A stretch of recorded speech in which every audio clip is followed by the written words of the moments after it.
মৰমৰ ছাত্ৰ ছাত্ৰীসকল, তোমালোক আটাইকে এই ভিডিঅ'লৈ স্বাগতম জনাইছোঁ। এই ভিডিঅ'ত অষ্টম শ্ৰেণীৰ গণিতৰ অনুশীলনী 11.2 6ৰ পৰা 11লৈ প্ৰশ্নৰ সমাধান আলোচনা কৰিম। গতিকে আহাচোন 6 নম্বৰ প্ৰশ্নটো চাওঁ। এখন মুখ খোলা দৈৰ চুঙা এটাৰ ভূমি ব্যাসাৰ্ধ 14 সেণ্টিমিটাৰ আৰু উচ্চতা 30 সেণ্টিমিটাৰ হ'লে চুঙাটোৰ বক্ৰপৃথিৰ কালি উলিওৱা। তোমালোকে ইতিমধ্যে চুঙাৰ বক্ৰপৃথিৰ কালি উলিওৱা শিকিছা, গতিকে তাৰ বাবে এটা সূত্ৰ ব্যৱহাৰ হয়। সেই সূত্ৰটো নিশ্চয় তোমালোকৰ মনত আছে। এবাৰ আমি সমাধানটো কৰোঁ। সমাধানটো কৰোঁতে তোমালোকে যে পাইছিলা সূত্ৰটো, সেই সূত্ৰটো আমি ব্যৱহাৰ কৰিম। সূত্ৰটো আছিল 2πh। ইয়াত চুঙাটোৰ ব্যাসাৰ্ধ r সমান 14 সেণ্টিমিটাৰ, লগতে চুঙাটোৰ উচ্চতা h সমান 30 সেণ্টিমিটাৰ।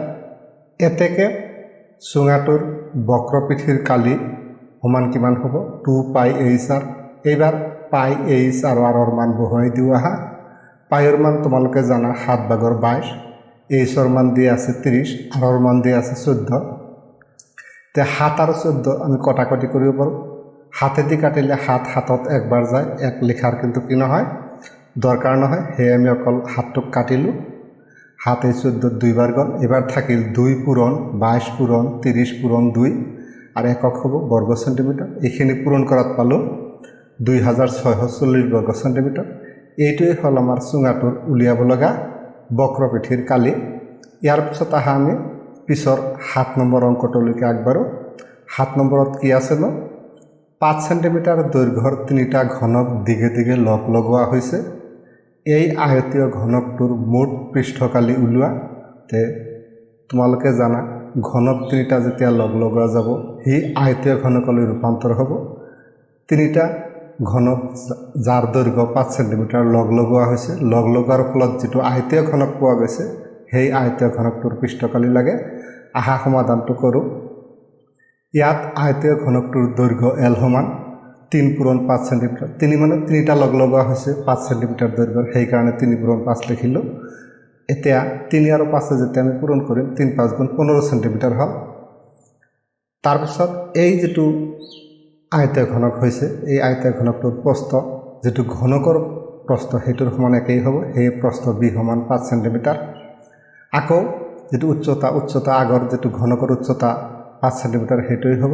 এতিয়া আয়তীয় ঘনকটোৰ মুঠ পৃষ্ঠকালি সমান 2 পূৰণ LB plus BH plus LH। এই সূত্ৰটো তোমালোকে পাইছা।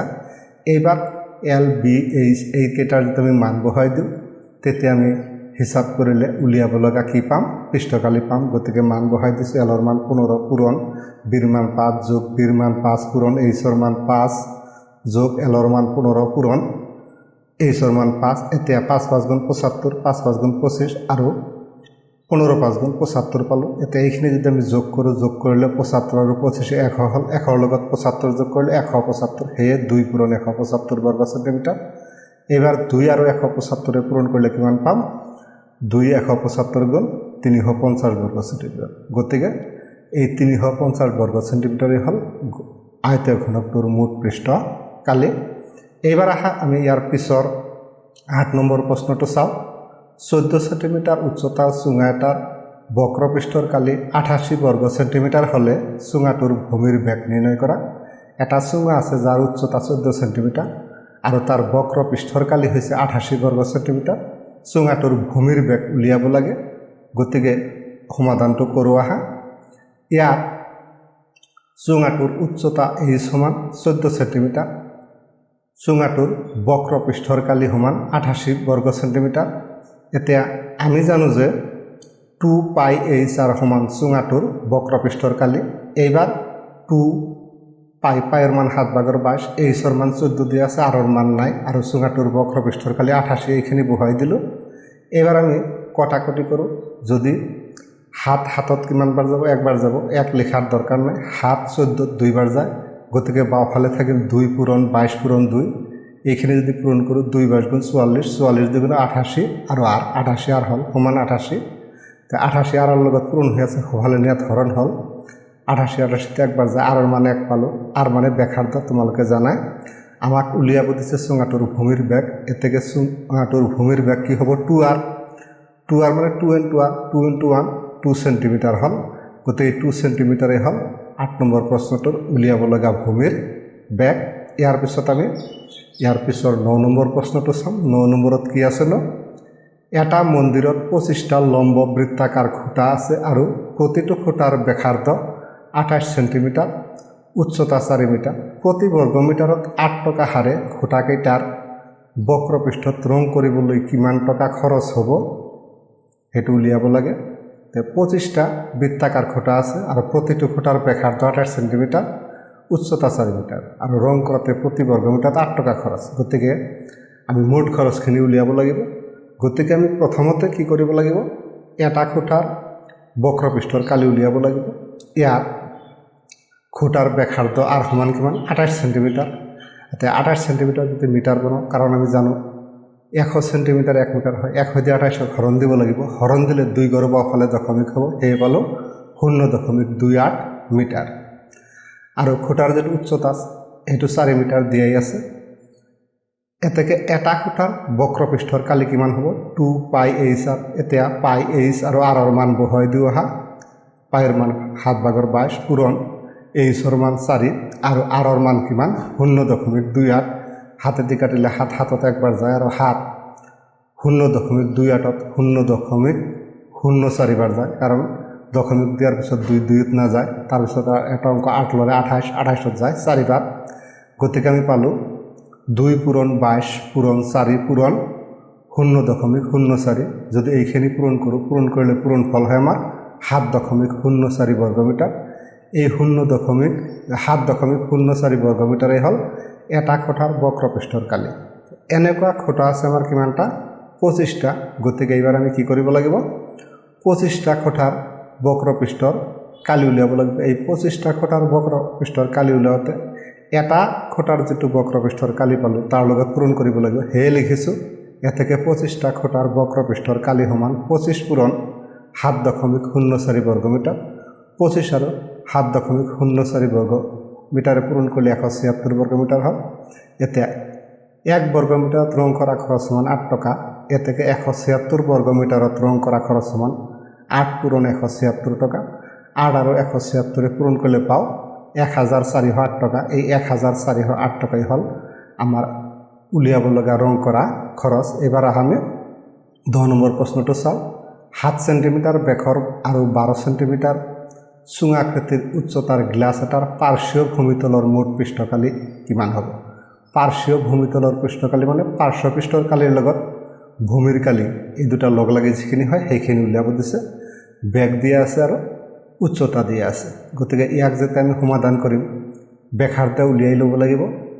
তোমালোকে জানা ব্যাসাৰ্ধ কি হয়? বেখৰ আধা হয়। ইয়াত গিলাচৰ বেগ ডি সমান 7 সেন্টিমিটাৰ। এতেকে গিলাচটোৰ ব্যাসাৰ্ধ আৰ সমান 7/2 সেন্টিমিটাৰ। তাৰমানে বেখক 2 দি হৰণ দিছোঁ। লগতে কি দিয়া আছে? চুঙাটোৰ উচ্চতাও দিয়া আছে বা গিলাচটোৰ উচ্চতাও দিয়া আছে। গিলাচটোৰ উচ্চতা এই সমান 12 সেন্টিমিটাৰ। এতেকে উলিয়াব লগা মুঠ কালি। উলিয়াব লগা মুঠ কালি মানে বক্ৰপৃষ্ঠৰ কালি আৰু এটা তলৰ কালি। এটা তল হ'ল বৃত্তাকাৰ, সেই বৃত্তৰ কালি লিখিছোঁ পাই আৰ স্কোৱাৰ। এতিয়া পাই এইচ আৰ এইকেইটাৰ মান বহাই হিচাপ কৰোঁ আহা। হিচাপ কৰিলে আমি উলিয়াব লগা মুঠ পৃষ্ঠকালিখিনি পাম। এতিয়া 2 পূৰণ পাইৰ মান 7/22 পূৰণ এইচৰ মান 12 পূৰণ আৰৰ মান 2/7 যোগ পাইৰ মান 7/22 পূৰণ আৰ স্কোৱাৰ আছিল, সেই 7/2 হোল স্কোৱাৰ লিখিলোঁ আৰু এককটো হ'ব বৰ্গ সেন্টিমিটাৰ। এতিয়া ইয়াত দুটা খণ্ড আছে। প্ৰথম খণ্ডত 7 হাতে কাটা গ'ল, লগতে 2 আৰু এই 2 আমি কাটিব পাৰোঁ। তেতিয়া থাকিল কিমান? 22 পূৰণ 12। 22 আৰু 12 যদি আমি পূৰণ কৰোঁ, পূৰণফল কিমান কাম? 264 পালোঁ। যোগ ইয়াত 7/22 থাকিল পূৰণ 7/2 হোল স্কোৱাৰ মানে 49/4 পালোঁ। এতিয়া যদি হাতেদি কাটোঁ 7 49ত 7 বাৰ গ'ল, 2 দি কাটিলে 2 4 2 বাৰ আৰু 2 22ত 11 বাৰ গ'ল। এতিয়া কিমান থাকিল? 264 যোগ ইয়াত তলত 2 আৰু 11 7 গুণ 77। এতিয়া 2 দি 77ক হৰণ কৰা, 264 যোগ 2 দি হৰণ কৰাত 38.5 বৰ্গ সেন্টিমিটাৰ হ'ল। এই দুটা যোগ কৰিলে পাওঁ 302.5 বৰ্গ সেন্টিমিটাৰ। এইটোৱেই হৈছে আমাৰ পাৰ্শ্বীয় ভূমিতলৰ মুঠ পৃষ্ঠকালি। গতিকে তোমালোকে ইয়াত বুজি পোৱাত অলপ অসুবিধা পাব পাৰা, মনত ৰাখিবা। এইবাৰ আমি 11 নম্বৰ প্ৰশ্নটো চাওঁ। চিমেণ্টেৰে নিৰ্মিত হিউম নল এডালৰ বেগ 1400 মিলিমিটাৰ আৰু দৈৰ্ঘ্য 2500 মিলিমিটাৰ তেনেকুৱা 22ডাল নলৰ বাহিৰৰ ফালে ৰং কৰিলে খৰচ কিমান হ'ব যদি প্ৰতি বৰ্গমিটাৰৰ খৰচ 8 টকা হয় এতিয়া এই যে নলবিলাক দিছে নলবিলাকৰ দুই মূৰ বন্ধনে খোলা একো কোৱা নাই আমি বন্ধ ধৰি কৰোঁ বা বন্ধ নধৰাকৈ কৰিব পাৰিম তেতিয়া এটা বেলেগ উত্তৰ পাম কাৰণ নলৰ বেগ 1400 মিলিমিটাৰ ইয়াক আমি মিটাৰ বনাওঁ তে 1000 মিলিমিটাৰে কি হয় 1 মিটাৰ হয় গতিকে 1000 দি হৰণ দিলোঁ হৰণ দিয়াত পালোঁ 1.4 মিটাৰ তাৰ মানে বেগ হ'ল 1.4 মিটাৰ তে ইয়াৰ বেখাৰ উলিয়াব লাগিব বেখাৰ ইয়াৰ আধা হ'ব 2 দি হৰণ দিলে কিমান হয় 0.7 মিটাৰ বেখাৰ পালোঁ 0.7 মিটাৰ নলৰ দৈৰ্ঘ্য এই সমান কিমান 2500 মিলিমিটাৰ ইয়াক 1000 মিলিমিটাৰ যদি হৰণ কৰোঁ তেতিয়া 2.5 মিটাৰ হয় এতিয়া এটা নলৰ পৃষ্ঠকালি কিমান হ'ব 2 পাই r into r plus h আমি দুফাল বন্ধ ধৰি হিসাব কৰিছোঁ তেতিয়া মুঠ পৃষ্ঠকালি এইটো হয় এবাৰ পাই r আৰু h ৰ মান বহাই দিছোঁ পাইৰ মান 7/22 r ৰ মান 0.7 এইখিনি বহাই দিলে আৰু h ৰ মান 2.5 বহাই দিয়াত এইখিনি পালোঁ এবাৰ 7 0.7 0.1 বাৰ গ'ল এবাৰ যদি এইখিনি হিসাব কৰোঁ 2 × 44 44 আৰু দশমিক একে পূৰণ কৰিলে কিমান হ'ব 4.4 হ'ব হে 4.4 লিখিলে আৰু এইখিনি যদি যোগ কৰিলে 3.2 বৰ্গমিটাৰ হয় এতিয়া 4.4 আৰু 3.2 এইখিনি যদি পূৰণ কৰা যায় পূৰণ কৰিলে আমি এটা পূৰণফল পাওঁ পূৰণফল হয় কিমান 14.08 বৰ্গমিটাৰ তাৰ মানে এটা নলৰ মুঠ পৃষ্ঠকালি হৈছে কিমান 14.08 বৰ্গমিটাৰ এতেকে 22টা নলৰ মুঠ পৃষ্ঠকালি কিমান হ'ব 22 পূৰণ 14.08 বৰ্গমিটাৰ তে 22 ৰ লগত 14.08 বৰ্গমিটাৰ পূৰণ কৰিলে পাওঁ 309.76 বৰ্গমিটাৰ এইখিনি ঠাইত অৰ্থাৎ 309.76 বৰ্গমিটাৰ ৰং কৰোঁতে খৰচ কিমান হয় সেইটো লাগে এতিয়া 1 বৰ্গমিটাৰত ৰং কৰা খৰচ সমান 8 টকা এতেকে 309.76 বৰ্গমিটাৰত ৰং কৰা খৰচ সমান 8 পূৰণ 309.76 টকা পূৰণ কৰিলে কিমান পাম 2478.08 টকা ইয়াত তোমালোকৰ অংকটো দুফালে খোলালৈ কৰিলে অলপ বেলেগ হ'ব এই ভিডিঅ'ত এইখিনি তোমালোকৰ ভিডিঅ'টো ভাল লাগিলে লাইক শেয়াৰ আৰু কমেণ্ট কৰিবা যিসকলে এই চেনেলত নতুন তেওঁলোকে চেনেলটো ছাবস্ক্ৰাইব কৰিবা ধন্যবাদ